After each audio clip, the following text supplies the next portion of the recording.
Խաղաղություն ձեզ կրկին անգամ Փառք Տիրոջը այս հնարավորության համար, այս առիթի, որ նորից կարող եմ կիսվել ձեզ հետ։ Սիրելիներս, եկեք նայենք, որ Պենտեկոստեի ժամանակ, երբ որ այդ հրյաները եկած տարբեր ազգերի, որ ապրում էին, եկել են Երուսաղեմ, իրանք ազգությամբ բոլորը հրյաներ էին։ Ես ձեզ ասեմ, որ երևի պարզ լինի ավելի մեզ համար։ Մենք հայերս հիմա տարածված ենք ամբողջ աշխարհով մեկ։ Ֆրանսիա, Գերմանիա, Իտալիա, Ֆրանսիա, բոլոր եվրոպական երկրներում հայեր կան, Ամերիկայում կան, Ավստրալիայում, ամենտեղ հայերը կան։ Հիմա պատկերացրեք ինչ եմ ասում, իսկ որ իրանք ապրում են այդ երկրներում երկար տարիներ, մարդիկ ոմանք ծնվել են նույնիսկ այդ երկրներում։ Իրանք այդ լեզուն, այդ տվյալ այդ երկրի լեզուն լավ գիտեն։ Տղաս օրինակ փոքր հասակից այստեղ ա եղել եւ ինքը շատ լավ ֆրանսերենը գիտի։ Գրում, կարդում, իր համար խնդիր չի դա։ Ասելուս իմաստը նա է, որ մի հատ ասենք ուշադիր լսենք, հասկանանք։ Եվ ասենք այս բոլոր հայերը տարբեր երկրներից գալիս են Հայաստան, կոնկրետ Երևան են գալիս, եւ որևիցե խումբ, ասենք վերցնենք օրինակի համար կենտրոնի խումբ են գալիս, Երևանի կենտրոնի խումբ, օրինակի համար։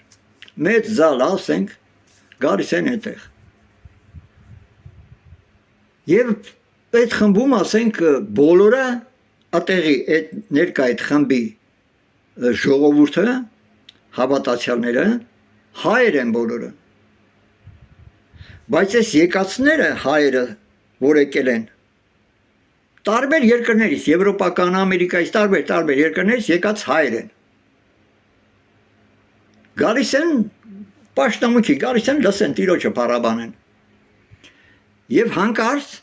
այդ տեղի Երևանի խմբի հայերը, որոնք բոլորը հայեր են, եւ սկսում են այդ տեղի հայերի մասին խոսքը, սկսում են տարբեր լեզուներով խոսել, երկրավոր լեզուներ, երկրավոր հասկանալի լեզուներ։ Մենք եկածներս Եվրոպայից, Ամերիկայից, տարբեր տեղերից եկածներս լսում ենք այդ ներկա մարդիկ, այդ տեղի Երևանի այդ խմբի մարդիկ, հայերը,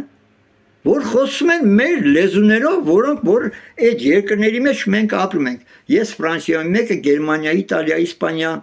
Կանադա եւ այլն։ Մենք լսում ենք այս լեզուները։ Մեզ համար դա էր հրաշք, մեզ համար լսողների, որ սրանք բոլորը հայ են, չեն ուսումնասիրել, չգիտեն այդ լեզուները, ոնց հանկարծ սկսեցին այս ձև լեզուներով խոսել, որ մենք այդ երկրում ապրում ենք, շփվում ենք այդ մարդկանց հետ, այդ երկրի եւ այդ լեզուները գիտենք։ Այս ոնց եղավ։ Այս է Տիրոջ հրաշքը, սիրելիներս։ Եկեք չխառնենք, դրա համար ես սկզբից էլ հարց տվեցի, չէ՞։ Այն ինչ որ հիմա խոսակցվում է, գործածում են, լինի խարիզմատական, թեյությունական, ընդհանրապես, որ խմբերը, որ սա օգտագործում է այս լեզուները, ես դրա համար այդ հարցը տվեցի, այդ լեզուները եւ գործ առաքելոցի առաջի դարի աշակերտները, որ խոսեցին նույն լեզուներն, այս դրա մասին է հարցը։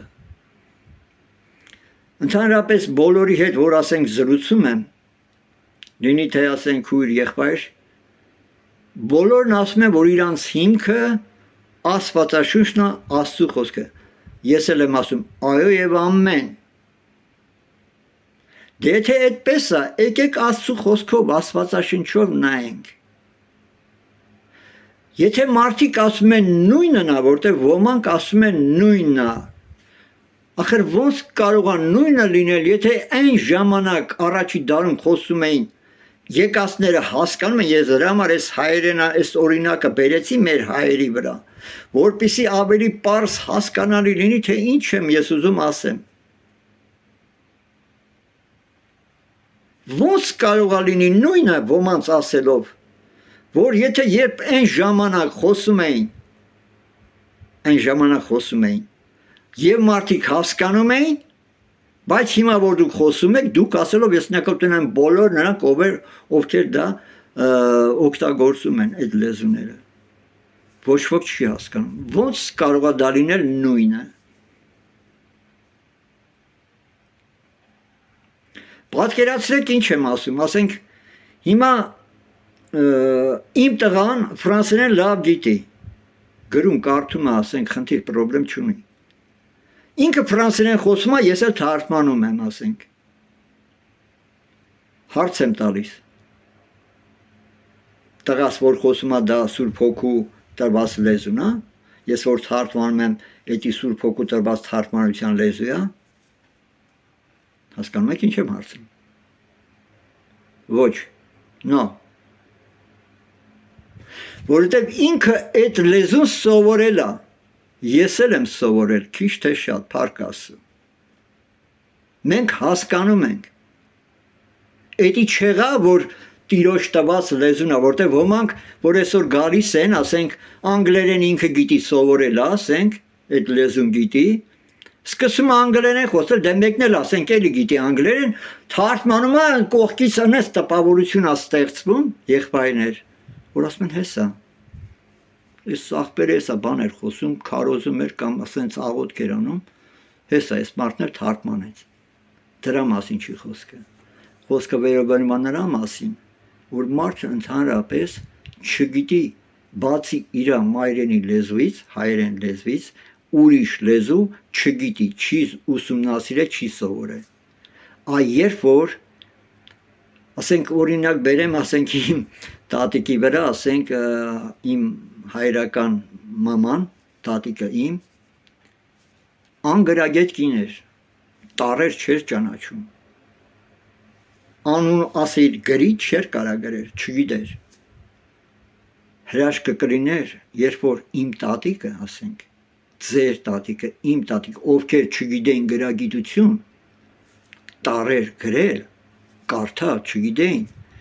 այ հրաշքը կլիներ տիրոջ այն, երբ որ այդ տեսակ մարդիկ հանկարծ սկսեին մաքուր ֆրանսերենով, գերմաներենով, իտալերենով կամ որիցե օտար լեզվով խոսել, այ դա կլիներ տիրոջ հրաշքը։ Ես չեմ ասում անպայման պետք է լինեն ծեր մարդիկ, շատ հնարավոր է լինեն երիտասարդներ, միջին տարիքի, դա կապ չունի տարիքը, որ ես այդ օրինակը բերեցի, սա այս օրինակը բերում եմ, որ մեզ համար ավելի պարզ հասկանալի լինի։ Գալիլացիները, աշակերտները, այո, այդպես էր։ Նրանք այդ ուսումը չունեին, չեն սովորել այդ լեզուները ոչ միտեղ, ոչ մեկը։ Բացի Պողոս Առաքյալից, երբ որ Պողոս Առաքյալն ասում է, եթե ես գամ լեզուներով խոսեմ, ձեզ ինչ օգուտ կտամ, որտեղ Պողոս այո, կրթված էր, շատ կրթված անձնավորություն էր։ Դրա մասին հետո խոսեմ։ Հիմա հասկացաք ինչ եմ ուզում ասեմ։ Դրա համար իմ տղայի օրինակով էլ որ բերեցի, իմ տղայի եւ իմ հետ կապված ասենք, դա չի նշանակում, որ մենք Սուրբ Հոգու այդ պարգևն ունենք, որ տղաս խոսում է, ես թարգմանում եմ։ Ոչ։ Պարգևը կլիներ այն դեպքում, երբ որ դու ընդհանրապես չգիտես, այդ լեզուն չես սովորել, ոչ թե այսօր ձև են տալիս ոմանք, ես նկատի չունեմ անհատական ինչ-որ որևիցե մեկին։ Ես ասում եմ, ընդհանուր այն ինչ-որ նկատվում է, ինչ-որ դիտարկում եմ, ինչ-որ տեսնում եմ, սրա մասին եմ խոսում։ Անհատական ինչ-որ անձի ոչ մեկի ես չեմ ինչ-որ հարցով դիմում, անձ որպես շոշափեմ, որպես մարդու անձ, ոչ,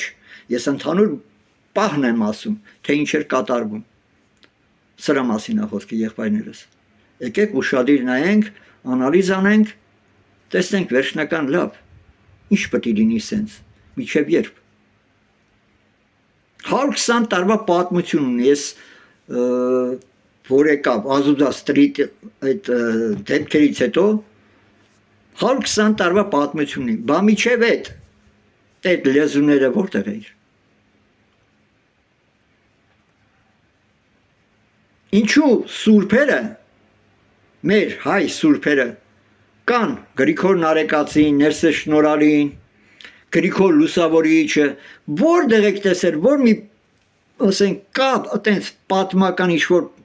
փաստաթղթեր, ինչ-որ ասենք գրականություն, ինչ-որ միտեղ գրված, որ այդ սուրբերը խոսել են հենց հատկապես այս անհասկանալի բաները, այս լեզուները, որ տեղի ունենում հիմա շատ խմբերի մեջ։ Կա այտենց բան, կարող եք ցույց տալ։ Ես շատ կուզենայի տեսնել, եթե կա։ Որ այդ մարդիկ սուրբեր են ապրել, սուրբ կյանք են ապրել։ Գրիգոր Նարեկացին ընդունում ամբողջ աշխարհն ընդունում է որպես սուրբ։ Կա տենց բան, իրա մասին կա տենց։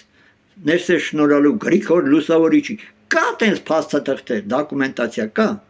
Եթե որևիցե մեկն ունի մի աղբյուր կա, որ իրանք խոսել են, ես շատ սիրով կլսեմ, կընդունեմ։ Այսօրվա համար այսքանը կշարունակեմ։ Լավ մնացեք։